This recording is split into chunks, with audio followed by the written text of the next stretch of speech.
Salut! Aujourd'hui, comment booster en 8 points, en 8 conseils, nos tomates. Alors, moi je vais vous donner déjà, j'ai fait une petite anti-sèche, je vais vous donner déjà les points, les 8 points, et puis après on ira voir mes tomates que j'ai plantées sous la serre, et je vous ferai un petit exemple de mettre de l'urine, comment je mets mon urine au pied de mes tomates. Allez, je vous dis déjà ça, je mets mes petites lunettes. Alors, premièrement, je vous le lis, hein, comme ça va être plus simple. Premièrement, il faut de la lumière. Alors, il faut lumière suffisante. Alors bien sûr, il faudra de la lumière. Bon, je vais faire ça parce que ça m'énerve un petit peu. Hop, voilà. Donc il faut de la lumière. Donc 6 à 8 heures par jour de lumière, bien sûr. Alors, nous en Normandie, au nord de la France, c'est mieux de les faire sous les tunnels comme ça. Parce que avec le vent, surtout en ce moment, bon là vous voyez il fait 25, tout à l'heure il faisait 14. Vous voyez là c'est insupportable. Surtout pour moi qui fais les vidéos. Un coup j'ai chaud, un coup j'ai froid. Mais puis j'ai même attrapé un peu la crève avec tout ça. Et donc voilà, les tomates, il faut du soleil, hein. Soleil, soleil, soleil. Donc là, il n'y a aucun souci. Deuxièmement, arrosage régulier et adapté. Alors l'arrosage, bien sûr, si vous les faites en pot, parce que ça peut se cultiver en pot, il n'y a aucun souci. En pot, c'est pratiquement tous les jours qu'il faudra arroser les tomates.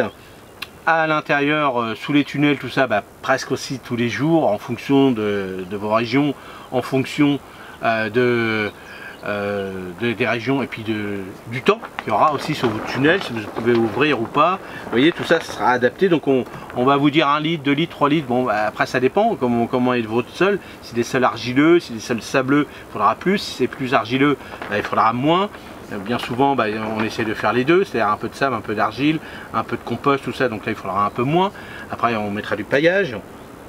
Donc, la température, hein, troisièmement il faudra de la température, donc là il faut des températures. Donc moi cette année mes petites tomates, bon ils ont eu cette nuit encore à peu près 3,8, j'ai regardé, pendant 1 heure, ils ont eu ça, donc ça va, ça supporte 1 heure, c'est pas très grave, mais il faudrait pas que ce soit comme ça toutes les nuits, parce que ils vont pas fleurir. Ils vont avoir du mal, en plus s'il y a de l'humidité, un peu de froid comme ça, ils vont pas aimer non plus. Donc vous voyez, il faudra minimum, le mieux c'est 8-10 degrés la nuit, et puis voire plus, hein, même en pleine saison, au moment où les fleurs arrivent et les fruits, 10-12 degrés. 25 c'est le maximum, parce qu'au-dessus ils souffrent aussi, hein, ça sert à rien, et dès lors que c'est plein cagnard, ça abîme les fruits. Donc là il faut faire attention aussi. Là, donc quatrièmement la nutrition, donc il faudra des...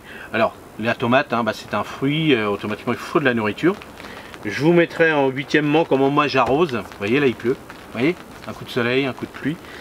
Donc 8e on aura comment je vais vous mettre moi ma propre nourriture que je mets sur mes tomates. Mais sinon vous prenez des engrais naturels, spécial tomate, hein, spécial fruits, bien souvent c'est les mêmes que les aubergines, les poivrons, tout ça, hein, vous pouvez mettre ça aussi. Après la taille et tutorage, le grand débat, est-ce qu'il faut tailler?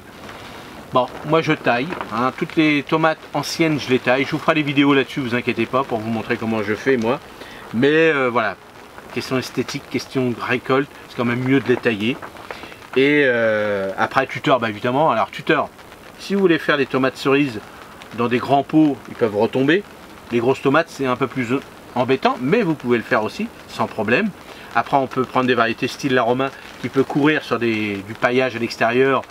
Là c'est comme ça qu'ils font, hein, les industriels. Après c'est des machines qui les récoltent, donc vous pouvez le faire, mais ça c'est des variétés spécifiques qui aiment bien ce genre de culture au sol.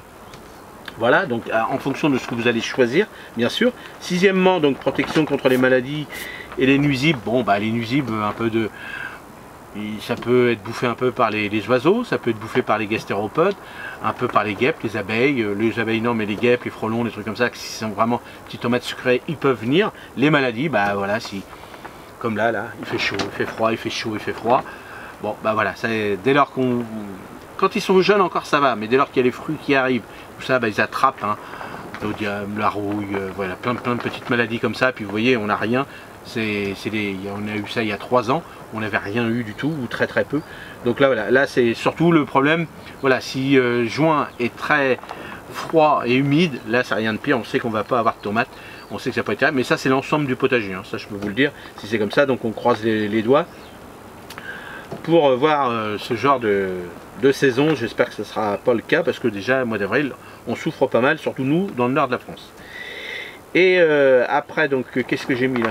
Je ne vois plus. Oui, voilà. Le septièmement, acclimatation, c'est-à-dire que si vous achetez des pieds de tomates, donc vous voyez avec votre petit producteur ou avec les grandes surfaces, mais les grandes surfaces, vous savez que ces pieds de tomates-là, ils sortent de serre, ils n'ont jamais vu le jour. Donc automatiquement, il faudra les acclimater, surtout si vous le faites vous-même à la maison, c'est-à-dire que si vous faites ça dans des petits godets à la maison, il faudra plutôt les sortir un petit peu encore en godet le matin, l'après-midi, rentrer le soir, et puis à fur et à mesure vous sortez comme ça, que de les sortir tout de suite de chez vous, qui n'ont jamais vu le vent, hein, comme dans les serres, hein, c'est pareil. Il faudra les adapter, ou surtout si vous êtes à la campagne en plein vent, si vous êtes en ville contre un mur, ça peut encore le faire, mais vous voyez, plutôt laisser 2-3 jours vos pieds de tomates comme ça en pot, dehors, chez vous, dans l'endroit où vous allez les mettre, et comme ça ils vont s'acclimater, puis vous regardez. Première journée, vous les rentrez le soir, ou dans un petit bâtiment, par exemple, et après le lendemain vous les ressortez, puis vous regardez s'ils font déjà la tête comme ça, hein.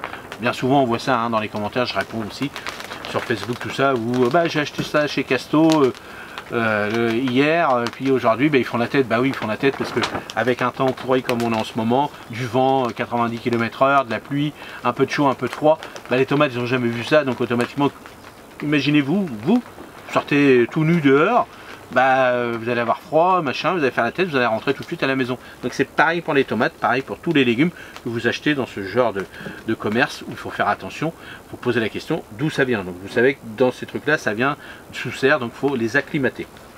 Et huitièmement, moi je vais vous montrer comment j'arrose avec mon urine. Donc tout simplement, donc la dilution ça sera 1 litre pour 10 à 15 litres d'eau. Et on fera ça à peu près, alors au début 1 ou 2 fois par semaine. Hein, je lis mon petit truc. Hein. Une à 2 fois par semaine, si vous n'avez pas mis d'engrais. Si vous avez mis ce qu'il faut au pied, si vous avez mis, bon moi vous voyez dans mes petits godets je mets ce qu'il faut, là il faudra le faire 1 fois par mois. Ça sert à rien de gorger d'engrais, ça sert à rien, ça va plutôt faire le contraire. Ça ne va pas les aider du tout. Donc en fonction de votre sol, soit vous plantez, vous dites bah, moi j'ai fait mes petites tomates, j'ai mis dans un petit euro tout simple, mais j'ai pas rajouté d'engrais, mais ça se passe bien pour l'instant, je les replante comme ça, bah, là vous mettez des engrais, alors soit en liquide, engrais spécifiques pour les tomates, ou l'urine. Donc là vous mettez, donc les engrais spécifiques que vous allez acheter, vous regardez derrière la petite bouteille, c'est tous les jours, ou tous les 15 jours, tous les mois, ça dépend ce que vous allez acheter. Mais pour l'urine, je vais vous montrer comment moi je vais faire. C'est comme ça que là, je les ai plantés il y a déjà 15 jours à peu près. Et là, je vais commencer à faire mon petit cycle de se dire, bon, j'ai mis un petit engrais dedans, mais au début comme ça, je vais les pousser un petit peu pour leur donner, mais je vais faire ça une fois tous les 1 mois, 1 mois et demi à peu près. Hein, je vais voir comment ils réagissent, comment ils vont réagir. C'est que si j'en mets et puis que je vois que ça a doublé et puis que le feuillage est bien vert, c'est que c'est bon. Si je vois que ça a végété et puis que le feuillage commence à être jaune, violet, noir un peu, c'est que c'est pas bon. Donc voilà. Donc on se retrouve de l'autre côté. C'est-à-dire de l'autre côté parce que là je suis dans le tunnel des aromatiques. On va aller de l'autre côté et je vous montre comment on arrose. Alors, là, on va mettre ça là. Là. Bon. Là. Hop. Là. Et puis là, on fera arroser tout doucement. La repied.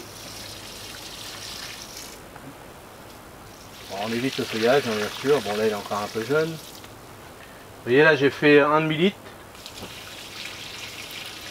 1 demi-litre pour 5 litres d'eau. Et là, je vais, les 5 litres d'eau, je vais les mettre sur l'ensemble de la planche. Là. Et voilà. Et voilà, tout simplement. Voilà, vous avez vu, c'est tout simple. Donc j'espère que ça vous a plu. Dites-le moi dans les commentaires comment vous faites vos tomates, comment vous allez les planter, quand est-ce que vous allez les planter, dans quelle région vous êtes, n'hésitez pas. Et si vous voulez d'autres renseignements, bah, je répondrai dans les commentaires. N'hésitez pas à mettre votre prénom, votre ville, votre commune, c'est-à-dire votre ville, votre région plutôt. C'est ce que maintenant certains font, donc tant mieux, c'est très bien. Et puis n'oubliez pas le petit challenge, on est à 80 000, il faudra avoir 100 000 abonnés. Grâce à vous, c'est déjà énorme de ce qu'on est en train de faire depuis le début de l'année. On est passé de à peine 3 millions par an de vues, là on est passé déjà à 3 millions depuis le début de l'année, donc merci, merci, merci. Et surtout, si vous n'êtes pas encore abonné, bah, abonnez-vous. Si vous êtes resté jusqu'à la fin de cette vidéo, c'est que ça vous a plu. Donc n'hésitez pas à vous abonner, c'est tout ce que je vous demande. ça vous permet d'avoir toutes les autres vidéos. Et surtout, si ça vous plaît, ça me fait plaisir. Et c'est le but du jeu de cette chaîne. Allez, merci, à la prochaine vidéo. Salut!